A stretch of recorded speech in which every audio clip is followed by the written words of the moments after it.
कभी नहीं बराबर हो सकते हैं। सो क्या तुम गौर नहीं करते, गौर व फिक्र नहीं करते। इस आयत करीमा में अल्लाह रब्बुल आलमीन ने कुफ़ार मक्का को और मुशरिकीन मक्का को इस बात की तालीम दी है अल्लाह के नबी सल्लल्लाहु अलैहि वसल्लम के ज़रिए से कि अल्लाह के नबी सल्लल्लाहु अलैहि वसल्लम की जब तक़सीद की जा रही थी, आपको झुंडाया जा रहा था,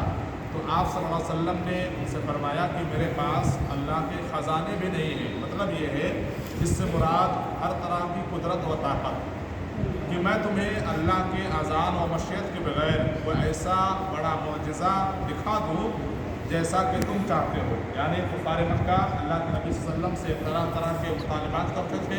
कहते थे कि तुम ये कर दो, फलाने कर दो, तब हम तुम्हारे ऊपर ईमान ले आएंगे। तो अल्लाह के नबी सल्लल्लाहु अलैहि वसल्लम उनसे यही कह रहे हैं कि मेरे पास इतनी ताकत बज़ात खुद नहीं है, या अल्लाह के ख़जाने मेरे पास ऐसे नहीं हैं कि मैं तुम्हें कोई ऐसा बड़ा मौजूज़ा दिखा दूँ जिससे तुम्हें यकीन हो जाए और तुम ईमान ले आओ। जैसे तुम कहते हो कि तुम पहाड़ से जो है ऊँटनी को निकाल दो, इस पहाड़ को चला दो, या तुम फरिश्ता बन जाओ जिसे देखकर तुम मेरी सदाकत का यकीन हो जाए। और मेरे पास गायब का भी इल्म नहीं है। इससे मालूम हुआ कि अल्लाह के नबी सल्लल्लाहु अलैहि वसल्लम आलिमुल गायब नहीं थे। बहुत सारे लोगों का अक़ीदा होता है कि अल्लाह के नबी सल्लल्लाहु अलैहि वसल्लम आलिमुल गायब थे, गायब जानते थे। नहीं मेरे भाइयों, अल्लाह के नबी सल्लल्लाहु अलैहि वसल्लम आलिमुल गायब नहीं थे, गायब का इल्म अल्लाह के वसल्लम के पास नहीं था।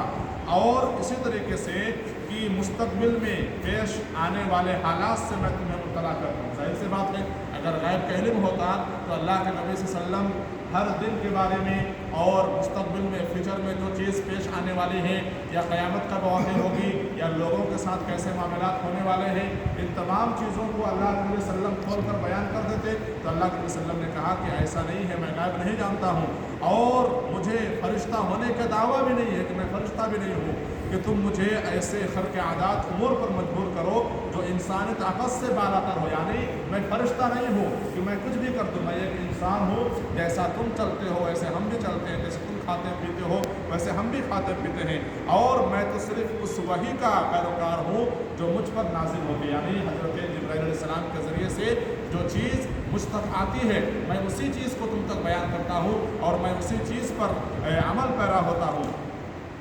और इसमें हदीस में भी शामिल है कि जैसा कि आप सल्लम ने फरमाया कि ओतीतुल कुरआन व मिस्लहु माहु, कि मुझे कुरान के साथ उसके मिसल भी दिया गया, यानी मिसल हदीस, यानी जिसे रसूलुल्लाह सल्लम की हदीस हम और आप जानते हैं, हदीस रसूल अल्लाह के नबी सल्लम को दी गई है, और वही चीज़ आज हम तक पहुँची हुई है। तो अल्लाह के नबी सल्लम इसके ज़रिए से कुफ़ार मक्का को और मुशरिकीन मक्का को इन तमाम चीज़ों के बारे में, उनके जो इश्कालात थे, उन तमाम इश्कालात का आपने जवाब दिया और फरमाया। उसके बाद कहा वला तकुल्लज़ीना यदऊना रब्बहुम बिलगदाति वल अश्यि युरीदूना वजहा मा अलैका मिन हिसाबिहिम मिन शै व मा मिन हिसाबिका अलैहिम मिन शैइन फतदउहum फतकूना मिनज़ ज़ालिमीन।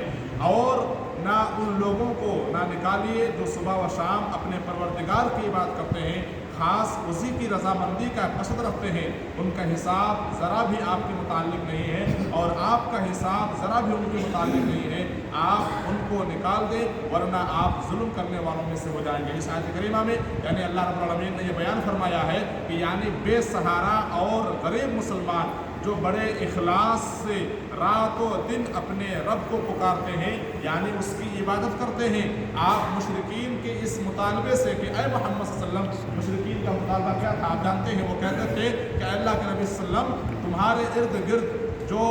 गुरबा और फुकरा हैं, जो इनका हुजूम रहता है, ज़रा इन्हें हटाओ तो हम भी तुम्हारे साथ बैठें, इन गुरबा को अपने से दूर ना करना। अल्लाह के नबी सल्लल्लाहु अलैहि वसल्लम को ये तालीम दी जा रही है, अल्लाह रब्बुल आलमीन ये तालीम दे रहा है कि आप जो है इनकी बातों में आकर के इन गुरबा को जो आपके इर्द गिर्द रहते हैं, आपकी तरफ रहते हैं, आपकी बातों को सुनते हैं, कभी भी इनसे आप मुँह मत मोड़िए। एक मरतबा का वाक़या है कि कुफ़ार मक्का के कुरैश के कुछ बड़े सरदार जो है अल्लाह के नबी सल्लल्लाहु अलैहि वसल्लम के पास बैठे हुए थे, और एक नाबीना सहाबी जो उम्मे मक्तूम के नाम से मशहूर है, वो आए और अल्लाह के नबी सल्लल्लाहु अलैहि वसल्लम को ज़रा नागवारी महसूस हुई, अच्छा नहीं लगा, तो वहीं पे फ़ौरन अल्लाह रब्बुल आलमीन ने आपको जो है तंबीह की। यानी अल्लाह के वसल्लम को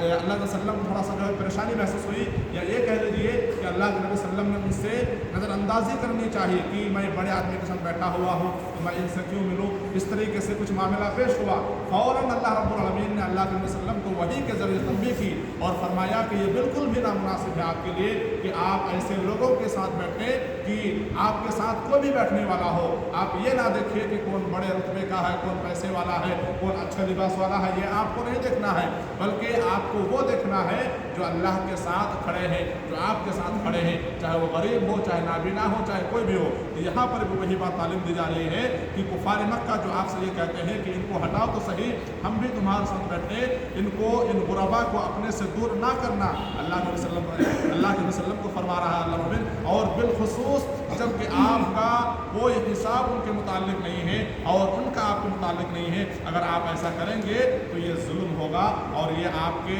شایان شان نہیں ہے، یعنی یہ آپ کے رتبے کے خلاف ہے۔ مقصد یہ ہے کہ امت کو یہ سمجھانا ہے کہ بے وسائل لوگوں کو حقیر سمجھنا یا ان کی صحبت سے گریز کرنا اور ان سے وابستگی نہ رکھنا یہ نادانوں کا کام ہے۔ اس سے ہمیں اور آپ کو یہ تعلیم ملتی ہے کہ ہمیں اور آپ کو اپنے معاشرے میں رہتے ہوئے، اپنے سماج میں رہتے ہوئے، اپنی جماعت میں رہتے ہوئے ایک دوسرے سے تفریق نہیں کرنی ہے۔ کسی کا لباس خراب ہے، کسی کا لباس کمزور ہے، کوئی ہم سے کمتر ہے، تو ہمارا ضمیر ایسا ہونا چاہیے کہ ہم جب بھی اس سے ملے خوش اسلوبی سے ملے، خوش اخلاقی سے ملے، تاکہ ہمارے اخلاق سے وہ متاثر ہو سکے اور وہ اخلاق کے ذریعے سے ہمارے طرف آ سکے، ہمارے دین میں آ سکے، تاکہ ان کو ہم سے کوئی تکلیف نہ ہو۔ یعنی ہم لباس سے ہم کسی کو کمپیئر نہ کریں، لباس سے ہم کسی کی حیثیت کو نہ جانچیں۔ کیوں؟ اس لیے کہ اللہ رب العالمین نے اس سے نبی کریم صلی اللہ علیہ وسلم کو منع فرمایا ہے، اور جو ایسا کرتے ہیں یہ نادانوں کا کام ہے۔ اہل ایمان کی پہچان کیا ہے؟ اہل ایمان کی صفات کیا ہے؟ اہل ایمان کی یہ صفات نہیں ہے کہ وہ غریبوں کو الگ کرے، امیروں کو الگ کرے، یہ اہل ایمان کی صفات نہیں ہے۔ اہل ایمان تو اہل ایمان سے محبت رکھتے ہیں، چاہے وہ غریب ہو، چاہے وہ امیر ہو، چاہے وہ مسکین ہو، چاہے وہ کوئی بھی ہو، ہر کسی سے ایک جیسا رویہ رکھنا چاہیے۔ جس سے ہمیں اور آپ کو یہ معلوم ہوا کہ ہمیں اور آپ کو کبھی بھی کسی کے درمیان تفریق نہیں کرنی چاہیے۔ تو رب العالمین سب کو، آپ سب کو ایک دوسرے سے مل جل کر رہنے کی کوشش کریں۔